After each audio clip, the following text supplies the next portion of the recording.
Pemirsa, di tengah pandemi COVID-19 terdapat banyak pergeseran kebiasaan masyarakat. Salah satunya adalah pengembangan bisnis yang semakin mengarah ke digital baik dari segi transaksi ataupun pemasaran. Hal ini tepat dikembangkan untuk menekan penularan virus corona yang sering terjadi dalam kontak langsung.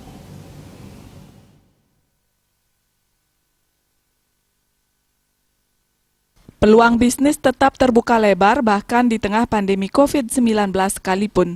Bedanya berbisnis saat ini lebih sederhana karena mengarah ke bisnis digital. Peluang bisnis digital ini makin banyak diterapkan di kehidupan masyarakat, baik dari segi pemasaran ataupun transaksi. Hal tersebut sangat tepat dikembangkan untuk menekan penyebaran virus corona karena transaksi secara kontak langsung makin dihindari. Hal tersebut diungkapkan oleh akademisi yang juga Rektor ITB Stikom Bali, Dr. Dadang Hermawan.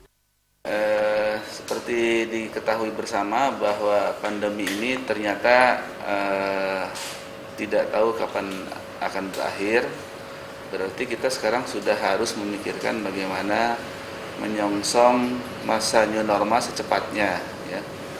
Nah, diketahui bahwa dengan adanya pandemi ini maka ada percepatan transformasi paradigma berpikir masyarakat, paradigma perilaku masyarakat yang tadinya konvensional semakin cepat beralih ke digital.